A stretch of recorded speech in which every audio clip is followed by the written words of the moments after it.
eating to break up rice lumps, fish, meat and cakes. The rubbish should be thrown away and the rice lumps, etc., broken up before starting to eat.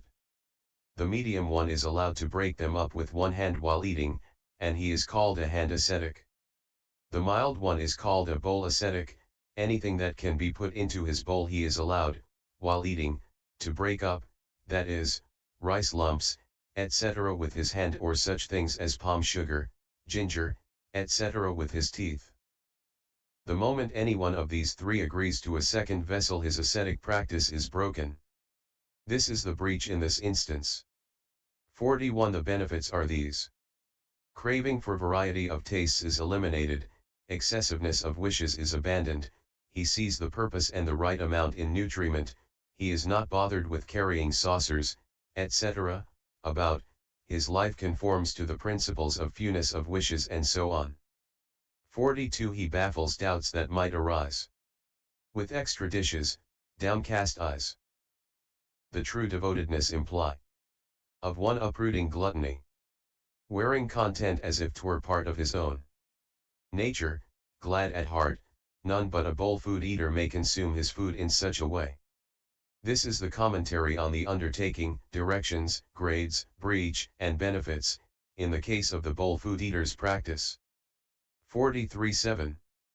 The later food refuser's practice is undertaken with one of the following statements: I refuse additional food, or I undertake the later food refuser's practice.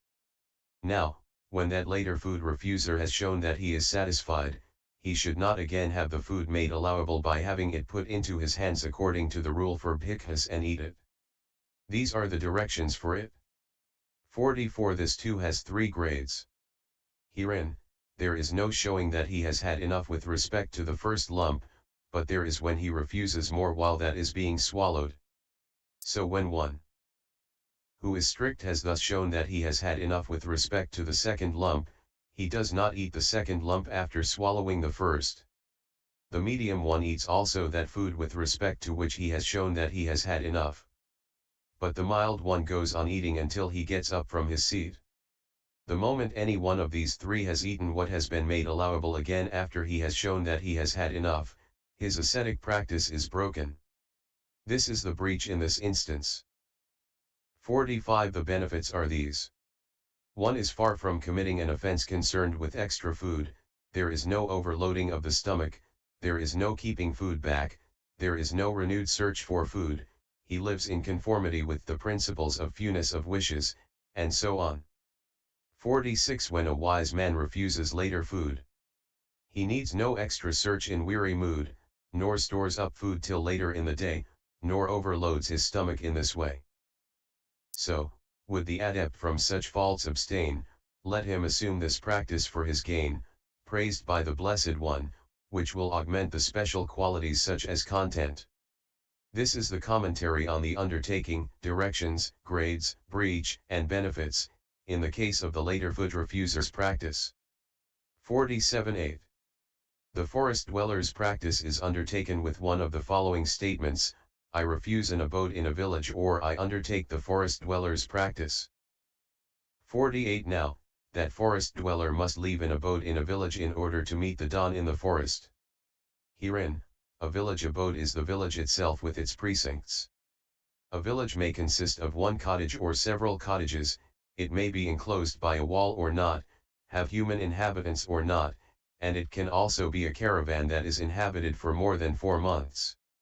The village precincts cover the range of a stone thrown by a man of medium stature standing between the gateposts of a walled village, if there are 2 gateposts, as at Anuradhapura, cf. Ben 346.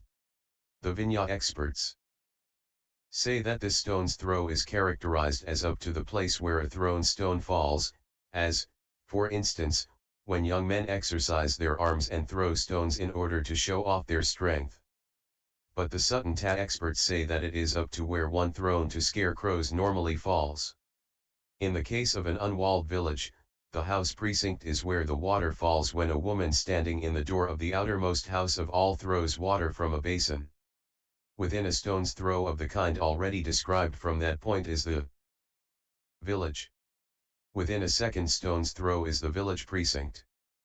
49 Forest, according to the Vinaya method firstly, is described thus, except the village and its precincts, all is forest, Ven 346. According to the Abhidhamma method it is described thus, having gone out beyond the boundary post, all that is forest, Vi 251, Pais I 176. But according to the Sutta method its characteristic is this, a forest abode is 500 bow lengths distant, Ven 183.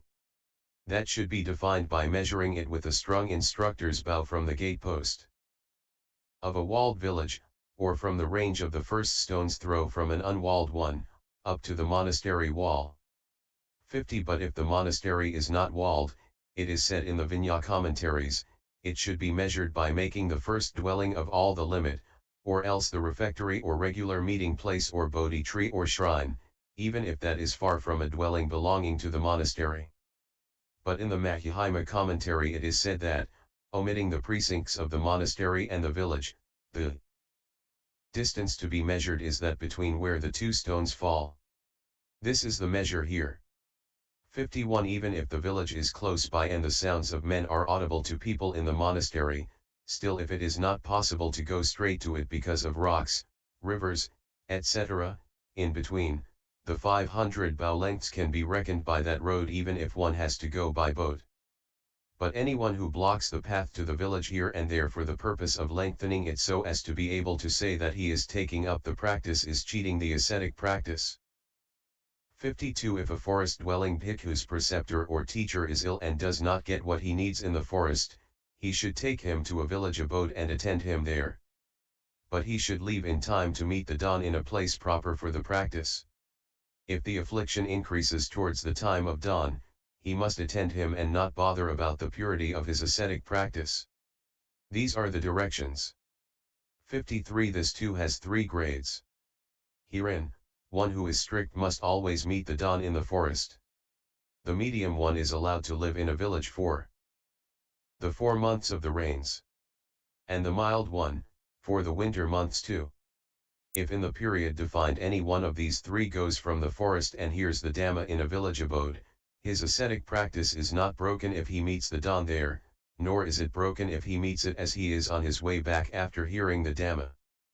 But if, when the preacher has got up, he thinks we shall go after lying down a while and he meets the dawn while asleep, or if of his own choice he meets the dawn while in a village abode, then his ascetic practice is broken. This is the breach in this instance. 54 The benefits are these.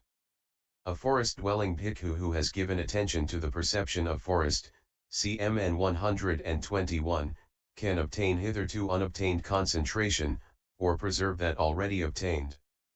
And the master is pleased with him, according as it is said, so, Najita, I am pleased with that bhikkhu's dwelling in the forest, A3 343. And when he lives in a remote abode his mind is not distracted by unsuitable visible objects, and so on. He is free from anxiety, he abandons attachment to life, he enjoys the taste of the bliss of seclusion, and the state of the refuse rag wearer, etc., becomes him. 55 He lives secluded and apart, remote abodes delight his heart, the Saviour of the world, besides, he gladdens that in groves abides. The hermit that in woods can dwell alone, may gain the bliss as well whose savour is beyond the price of royal bliss in paradise. Wearing the robe of rags he may go forth into the forest fray, such is his mail, for weapons too the other practices will do. One so equipped can be assured of rooting Mara and his horde. So let the forest glades delight a wise man for his dwelling's site. This is the commentary on the undertaking, directions, grades, breach, and benefits, in the case of the forest dweller's practice. 56-9. The tree root dweller's practice is undertaken with one of the following statements: I refuse a roof, or I undertake the tree root dweller's practice. The tree root dweller should avoid such trees as a tree near a frontier, a shrine tree, a gum tree, a fruit tree, a bat's tree, a hollow tree, or a tree standing in the middle of a monastery. He can choose a tree standing on the outskirts of a monastery. These are the directions. 57. This has 3 grades too. Herein, one who is strict is not allowed to have a tree that he has chosen tidied up. He can move the fallen leaves with his foot while dwelling there. The medium one is allowed to get it tidied up by those who happen to come along. The mild one can take up residence there after summoning monastery attendants and novices and getting them to clear it up, level it, strew sand and make a fence round with a gate fixed in it. On a special day, a tree root dweller should sit in some concealed place elsewhere rather than there. The moment any one of these 3 makes his abode under a roof, his ascetic practice is broken. The reciters of the Uposatha-house say that it is broken as soon as he knowingly meets the dawn under a roof. This is the breach in this instance. 58. The benefits are these. He practices in conformity with the dependence, because of the words the going forth by depending on the root of a tree as an abode, Ven 58, 96, it is a requisite recommended by the Blessed One, thus valueless, easy to get, and blameless, A2 26, perception of impermanence is aroused through seeing the continual alteration of young leaves, avarice about abodes and love of building work are absent, he dwells in the company of deities, he lives in conformity with the principles of fewness of wishes, and so on. 59. The Blessed One praised roots of trees as one of the dependencies, Ven 58, can he that loves secludedness find such another dwelling place? Secluded at the roots of trees, and guarded well by deities. He lives in true devotedness, nor covets any dwelling place.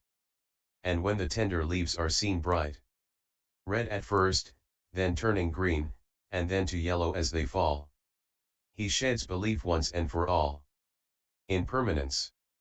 Tree roots have been bequeathed by him, secluded scene no wise man will disdain at all, for contemplating rise and fall.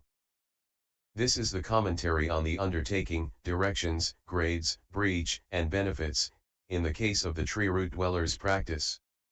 60x. The open-air dweller's practice is undertaken with one of the following statements: I refuse a roof and a tree root, or I undertake the open-air dweller's practice. An open-air dweller is allowed to enter the Uposatha-house for the purpose of hearing the Dhamma or for the purpose of the Uposatha. If it rains while he is inside, he can go out when the rain is over instead of going out while it is still raining. He is allowed to enter the eating hall or the fire room in order to do the duties, or to go under a roof in order to ask elder bhikkhus in the eating hall about a meal, or when teaching and taking lessons, or to take beds, chairs, etc., inside that have been wrongly left outside. If he is going along a road with a requisite belonging to a senior and it rains, he is allowed to go into a wayside rest house. If he has nothing with him, he is not allowed to hurry in order to get to a rest house, but he can go at his normal pace and enter it and stay there as long as it rains. These are the directions for it. And the same rule applies to the tree root dweller too. 61. This has 3 grades too. Herein, one who is strict is not allowed to live near a tree or a rock or a house. He should make a rope tent right out in the open and live in that. The medium one is allowed to live near a tree or a rock or a house so long as he is not covered by them. The mild one is allowed these: a rock overhang without a drip ledge cut in it, a hut of branches, cloth stiffened with paste, and a tent treated as a fixture, that has been left by field watchers, and so on. The moment any one of these 3 goes under a roof or to a tree root to dwell there, his ascetic practice is broken. The reciters of the Uposatha-house say that it is broken as soon as he knowingly meets the dawn there. This is the breach in this case.